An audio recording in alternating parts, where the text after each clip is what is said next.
Hey y'all, hey, welcome back to my channel. It's your girl Portia. If you're new here, welcome. If you're not new, welcome back. So today's video is gonna be military content. Today we're gonna be talking about military pros and cons. So to get started, I want to let you know that everybody's military experience is different. So the things that I'm gonna talk about are the things that I feel like are the good and the bad aspects of the military. Not necessarily say that you're going to experience the same things that I experienced or everybody has the same experience. Everybody's experience is different. So things that I find are good, you might not think are so good, and vice versa. But my career has gone great so far. I've had a wonderful 17 years. There's been small hiccups every now and then, but for the most part, my career has been pretty good. It's been good enough for me to stick around and do 20 years. So I'm gonna kind of go over 5 pros and 5 cons that are my opinions, not nobody else's but mine. So first off, we'll start with the pros. We'll start on a good note and then we'll move to the cons. So my first pro about being in the military is we get free health care. So we get TRICARE. So anytime we go to the doctor for any medical issues, we don't have to worry about paying out of pocket, and that's for both medical and dental. So if we wake up and we sick, go to sick call. If you got a cold, you feel like you got the flu, COVID, whatever you can think of, we can go to medical and it's no charge to us at all. We don't have to pay anything out of pocket. Same thing with dental. Boom. You chipped your tooth, go to the dentist, get it fixed. If you're stationed somewhere that has an orthodontist and you need braces, boom, you can get braces for free.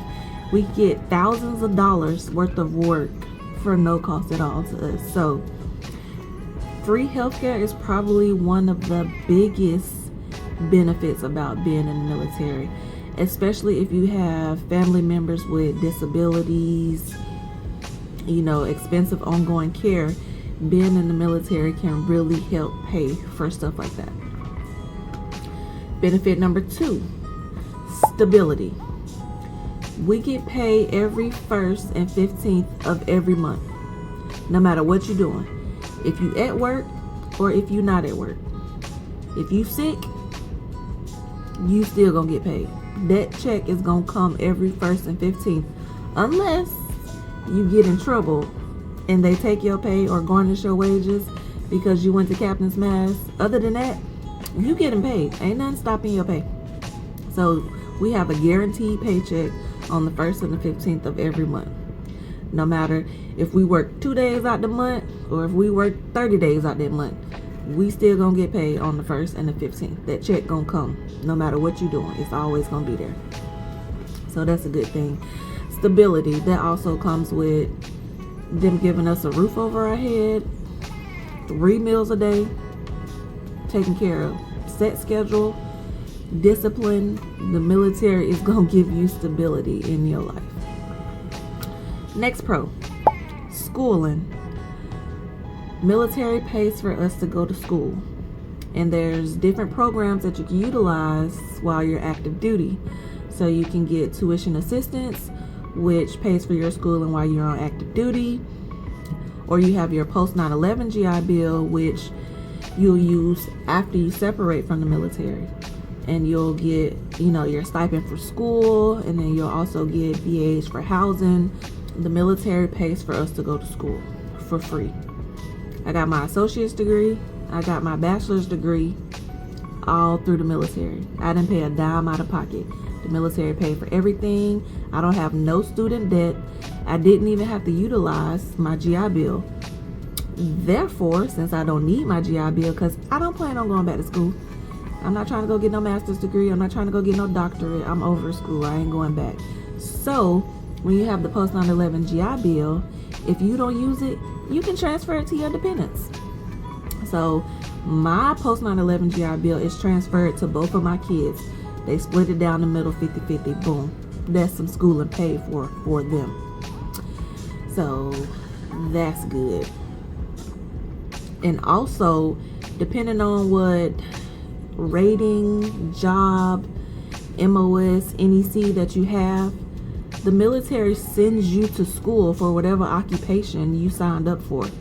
That's another form of free schooling. We learn so many different trades and occupations while we in the military that it can transition over into your civilian job. So say people go to school a year, 2 years to become a medical assistant or a dental assistant. We go to school for half that time, and then that's our job in the military, and we got all these different trainings and certifications, and we can use that on the outside when we get out. So regular schooling for your occupation is another good benefit that we learn how to do in the military. Benefit number 4, traveling. The military will take you around the world. If you're from a small town, you never left your town, you never left your state, you never left the United States, join the military. You gonna go somewhere. Specifically the Navy. Especially if you get stationed on a ship, you go on deployment for months at a time, you going all around the world. Me, myself personally, I was stationed in Italy. I lived in Italy for 3 years. I'm talking about I traveled all over Europe. All over Europe. Like, I like it so much, I ain't even want to come back to the States when it was time for me to leave. I'm still trying to get back overseas. So I think being in the Navy, you get the most opportunities to travel, especially with being on a ship and going on deployment. You're hitting different ports in different countries because, like I said, you're gone for months at a time. So it sucks being away from home for months at a time, but you traveling to all these different countries at the same time, so you experiencing the world at the same time too. So there's some good and some bad that comes with that, but like I said, you know, you can be stationed in Italy, Spain, Germany, Korea, Singapore, you know, you name it. We got bases everywhere. So you will definitely get to travel. Like, travel is my passion. That's like the other half of my YouTube channel is traveling. So being in the military has definitely allowed me to travel all around the world. I wouldn't trade it for nothing. All right, another benefit is paid leave, paid days off. Basically, in the military, we get 30 days a year of vacation. So to break that down even further, every month we accumulate 2.5 days of vacation time, off time, PTO time, however you want to refer to it. 2.5 days a month equals 30 days a year. So if I want to go on vacation for 20 days and I got 20 days on the book saved up, boom. What other job can you just take off for 20 days and continue to get paid at the same time? It ain't many jobs out there that do that. But yes, 30 days of paid vacation a year. So if 1 year you don't use none of your 30 days, guess what? It's rolling over to the next year. So the most you can carry over, I believe, is like 60 days, 60 or 65 days. So can you imagine you've accumulated 60 paid days of vacation? And normally when you PCS between duty stations, you're allowed to take up to 30 days off. So boom, a whole month of paid vacation and you getting paid the whole time while you not at work. So 30 days of PTO paid. You can't beat that. All right, so now to move over to the cons of being in the military. Like I said, these are just my opinions. This is how I feel about the military. So con number 1, you cannot quit. If I wake up on a Thursday morning and I'm just not feeling it, like, I don't feel like going to work today. You can't just call in. You're not no civilian. You can't just call your boss and be like, yeah, I don't really feel like coming in today. I'm gonna stay at home. Unless you sick and you dying, you coming to work. You can't quit. If you quit, you going UA, which is unauthorized absence, AWOL, whatever you want to call it. You really gonna risk your bag because you didn't feel like going to work today? No. So you can't quit. Even if you get tired of the military, You sign that contract and the military owns you for however long your contract is. So you got to suck it up. But if you don't feel good, I mean, at a minimum, if you don't feel good, you can just wake up and go to sick call and then get SIQ for the day. But other than that, you going to work. Even if your job suck, you can't just call out. You got to go to work. If you don't go to work and you end up UA, guess what? You're going to jail. They're going to find you and you going to jail. And they're going to take your money. So it ain't worth it to not go. Just show up to work. Next con. Being away from family. Like I said, I lived in Italy for 3 years. I'm from Georgia. My family's in South Carolina. So that's a good distance away from family. And most of the time, nobody gonna come visit you. So you always gotta make travel plans, travel arrangements to go back home and see your family. So especially if you like single and you get stationed somewhere overseas, it can be a little miserable for some people and very lonely because they don't got no support system around them. They're living in this foreign country. They don't know how to speak the language. They don't know nothing about it. So people can get real depressed and under the weather. But a big con is being away from your family. Like I said, if you're on a ship and you go on deployment, like if you go on an aircraft carrier, they're going to be on deployment for 6 to 9 months.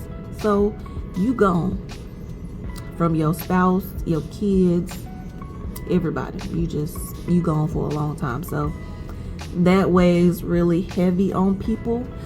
But I think like after you've been in the military for a while, you kind of get used to being away. Like I'm content with not, going back home and visit people. I'd rather go travel on vacation to somewhere I ain't never been than to just spend all that money to go back home for a few days and the same stuff going on. So, but other people, it's, it really gets to them being away from family. And it does in the beginning, but kind of get used to it. But yeah, that's another con, being away from family. Con number 3. There's a lot of wasted time in the military. You'll hear the saying, hurry up and wait. You're going to be doing training for hours and hours and hours. You can go to work and you're done doing all your work at like 12 o'clock. But your working hours is till 4 in the evening. You just going to stay at work till 4 in the evening, even if you ain't got nothing to do. Or if we got something to do, they'll say, show up at 6 o'clock. You show up at 6 o'clock, but guess what?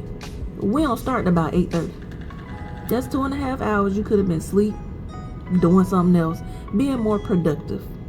But there's a lot of sitting around, hurry up and wait, doing a lot of redundant stuff, but there's a lot of wasted time in the military. Time where you could probably be at home, doing something more productive, doing some schooling, something other than sitting at work twiddling your thumbs, just waiting until the clock say 4 o'clock so you can go home. Con number 4. Being in the military is very physically demanding, depending on, what your job is. So it's a lot of wear and tear on your body. Like, we young, but our body feels a good 10 to 15 years older than what it really is. So like me, I'm a corpsman and I get stationed with the Marines a lot. And Marines is big heavy dudes. And when we in the field and we out in combat, guess what? I gotta pick that Marine up and drag him to safety. If he out there in combat and say he gets shot, I gotta go save him. I gotta run out there with all my gear on. I gotta grab him, drag him over here to safety, and tend to his wounds.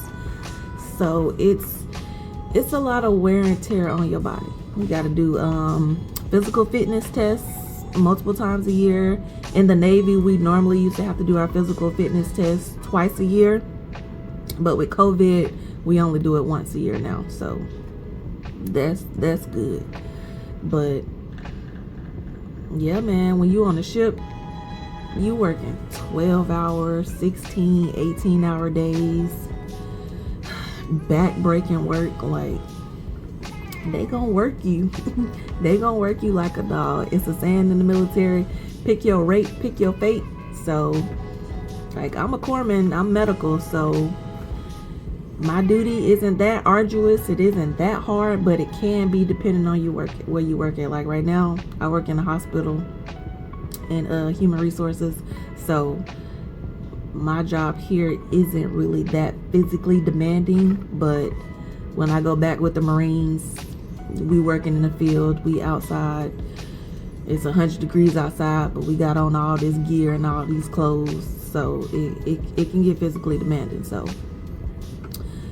wear and tear on your body, on your mind, is another con about the military. Last con, freedom of speech. So you don't always get to voice your opinion. You gotta bite your tongue a lot. You can't always say what you want to say. You can't always say what's on your mind. You can, but you gotta do it respectfully and tactfully. So, because in the military, it's all about positional authority. So some people let power go to their head, and they make a certain rank, and they get in a certain position, and they think they can talk to you like you a dog. Like, I'm not your child. You don't write my checks. Don't disrespect me. You get disrespectful with me, I'm just gonna relay that same energy and be back disrespectful with you. But you know, you gotta give respect to get respect, you know what I'm saying? So, but if somebody higher than you coming at you with some BS, and as much as you might want to cuss them out, you gotta hold your tongue.